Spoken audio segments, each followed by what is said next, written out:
أصدقائي المستمعين الغاليين علينا جدا، وقبل ما نختم فترتنا معاكم هنتكلم عن موضوع سريع جدا كده ولكنه شديد الأهمية في هذه الآونة، وخاصة ان احنا يعني بنقترب من امتحانات نصف العام الدراسي، وكل أم مصرية مجتهدة جدا مخلصة ومتفانية علشان ولادها بتبقى قلقانة ودايما بتتساءل يا ترى أعمل لهم وجبات غذائية شكلها ايه وتبقى ازاي عالية القيمة وسهلة الهضم وسريعة التحضير، ايضا فيها كل المقومات اللي تخلي ولادنا في احسن حال وفي احسن صحة وقادرين يعدوا فترة الامتحانات بكل طاقة وبكل نشاط.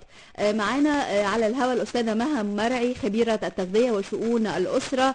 صباح الخير أستاذة مها. صباح الفل، أهلا وسهلا بحضرتك وبكل مستمعينا الكرام، كل سنة وحضراتكم طيبين. وانت طيبة ومنورانا على هوا الدلتا. الله. وعارفين ان عندك كده يعني ابداعات خاصة، وجبات غذائية مشهية جدا وعالية القيمة، وكمان عايزين نقول حاجة مهمة جدا انها ما تكونش بتسبب البدانة. استاذة مها الله يخليك، انا متشكرة على كلامك الجميل، وانا بقدم الفقرة دي في تلفزيون اسكندرية بقالنا سنتين، وان شاء الله نستفيد بكل وقتنا وكل امكانياتنا لاولادنا وحبايبنا. جميل. بالنسبة للقيمة الغذائية لاطفالنا وحبايبنا، احنا عايزين اهم حاجة ان احنا نديهم العناصر الغذائية بابسط صورة عشان ما تسبب لهمش البدانة. في 3 عناصر بس احب ان احنا كأمهات ما ننساهمش وما نغفلهمش. اهمهم ودايما يعني احنا بنبعد عنه العيش البلدي. العيش البلدي احنا عايزين نرجع له تاني افيد 1000 مرة من الكايزر ومن الفينو ومن العيش الشامي، عشان صحيح. وجود الردة كلها فيتامين بي بالنسبة طبعا الهيموجلوبين، وبالنسبة للقيمة الغذائية العالية، وبتساعد على الهضم. عشان نبقى واقعيين، العيش البلدي مش كتير بيبقى جودته عالية، يعني ممكن ما بيتفتحش، ممكن في مشاكل كتير. نتغلب عليها ازاي؟ نبل العيش من الوشين وندخله في الفرن، صدقيني هيتحسن كتير قوي.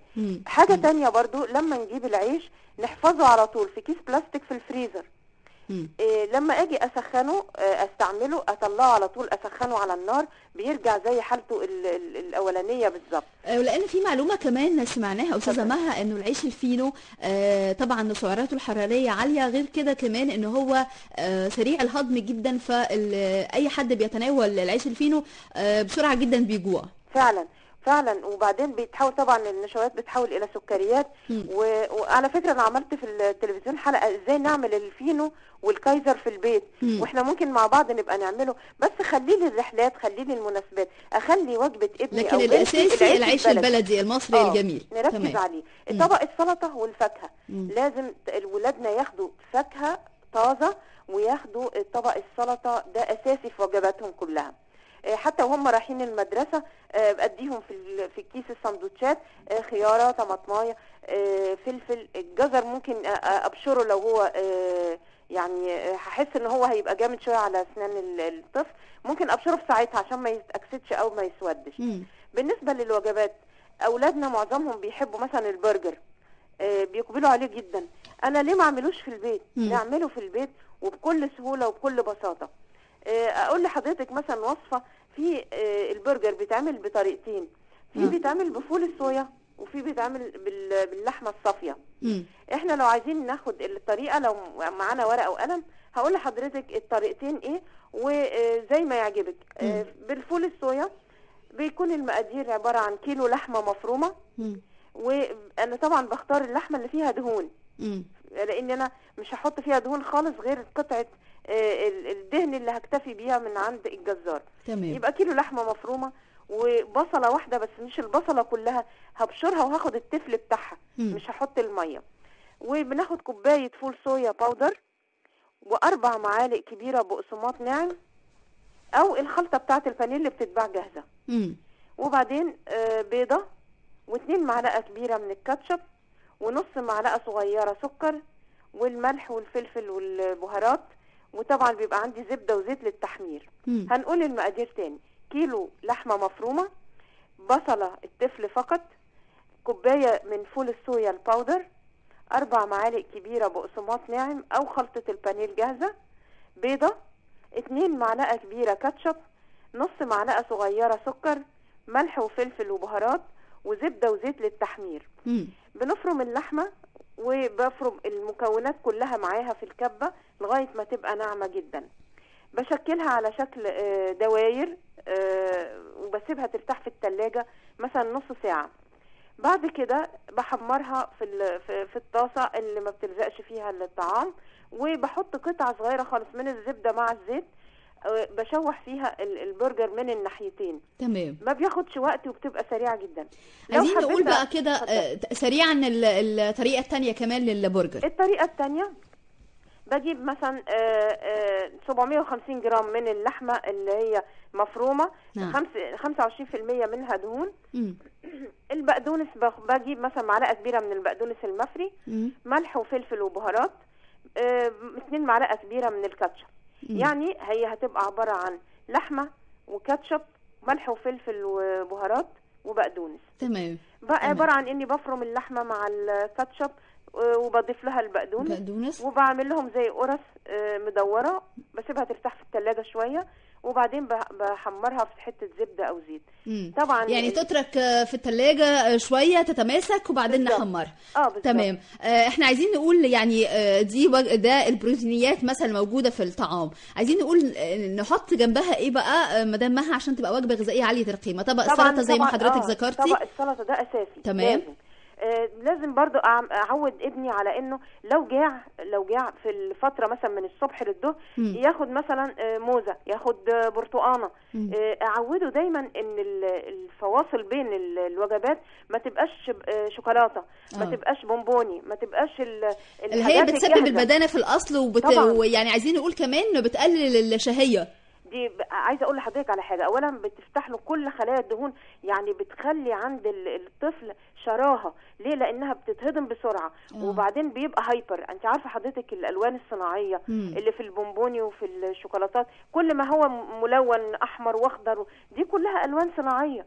وبعدين بتخلي الطفل عصبي، وبيبقى الام تشتكي انه هايبر، عنده نشاط زائد، بيبقى انفعالي وشديد الغضب وسريع الغضب. فعلا. تمام. لكن انا لما اعود انه لما يجوع هياخد طماطمايه او هياخد جزره او فاكهه، برتقان. احنا دلوقتي في موسم البرتقان والموز. الموز كمان جميل جدا. العادات الجميلة دي بيكتسبها الطفل على المدى البعيد. ده كمان يعني أنا مرة شاهدت كده أستاذ تغذية كمان بيتكلم عن إذا كنا إحنا في فترة الامتحانات وكل طالب نازل يمتحن، يا ريت كل أم تدي طفلها موزة ياكلها قبل ما ينزل الامتحان. ده بينشط ذاكرة جدا وبيقوي المخ. بوتاسيوم وعناصر غذائية جميلة. عايزة كمان ألفت نظر كل أم لحاجة إحنا معظمنا بيغفلها جدا، مع إنها سبحان الخالق فيها سر الحياة كله، اللي هي العجوة. العجوة أو التمر. ليه إحنا كلنا بعدنا عنه؟ يعني أنا عملت حلقة في التلفزيون عن بسكوت التمر. إزاي إن إحنا ممكن نخلي الطفل، يعني لو اديتي حضرتك ابنك التمرة ممكن يعني ما ياخدهاش، ما يقبلش عليها. طب حطيها له حتى في بسكوت. المنين بالعجوة أو الفطاير بالعجوة عملتها. عايزين نعمل حلقات إن إحنا نرجع للحاجات الطبيعية. يعني مثلا الحديث الشريف إن 7 تمرات كل يوم صحيح أوصانا الرسول بيها فعلا. صحيح. بيقوا من السحر ومن السم. انا ان شاء الله ادي ابني واحده بس يتعود عليها. التمر مثلا مليان قيمه غذائيه، لما احطها له في كيس وياخدها معاه في المدرسه، برضو ما هي مليانه سكر، احسن من البونبوني والشوكولاته 1000 مره. صحيح. يعني ممكن نستبدل الشوكولاته والحلويات بتمر، وهو مغذي وبيدي طاقه كبيره جدا الحقيقه، وكمان صحي ومفيد جدا جدا. فخلينا كل مثلا ما نلاقي الاطفال بيتجهوا لشيء والشيء ده ضار، احنا نقومه بالشيء النافع. يعني هم بيحبوا السكريات، كلنا كنا واحنا اطفال بنحب طبعا البونبوني والشوكولاته واللبان. طب ما انا دلوقتي استبدل الحاجات دي بالتمره، استبدلها بالفواكه. العادات الجميله دي عايزه اقول لحضرتك مش هتيجي في يوم وليله، لا ده انا بعود طفلي من نعومه اصفاره انه كل ما بيجوع بياخد الحاجه الصحيه. وبعدين عايزين نقول بقى قبل يعني في فتره بعد الظهر وهو هيبدا مذاكرته، عايزين نديله كده وجبه سريعه وخفيفه بين الوجبات تديله طاقه عشان يقدر يشتغل بكفاءه يعني في المذاكره. احنا مثلا اتفقنا ان هنعمل له مثلا بسكوت او كيك او الحاجات الجميله، او ما الاطفال بيبقوا برضو محتاجين طاقه.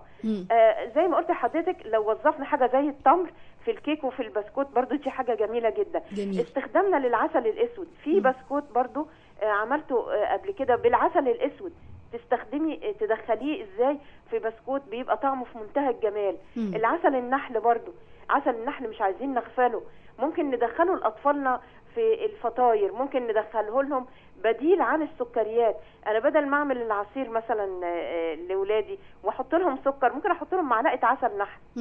فممكن مثلا وهو بيذاكر او في فتره بعد الظهر واحنا في الشتاء نعمل لهم الانواع الجميله دي من البسكوتات، من الشوفان والقمح الكامل.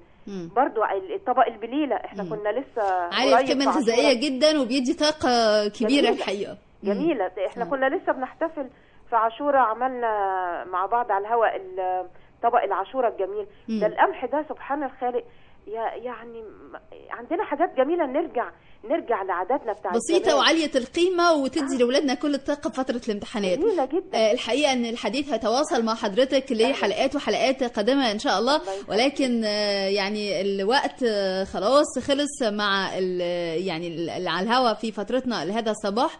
ولكن ان شاء الله متشكره جدا جدا وسعدت جدا واتشرفت بلقائكم وتحت امركم في اي وقت.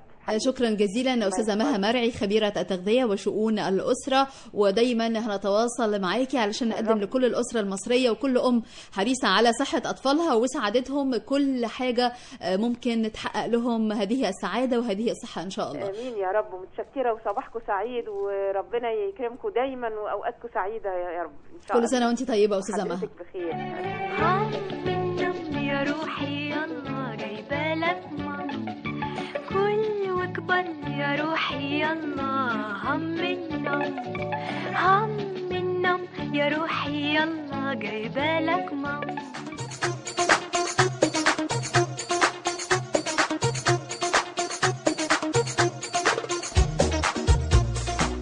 أصدقائي المستمعين، خلصت فترتنا النهارده، ولكن احنا دايما معاكم مكملين.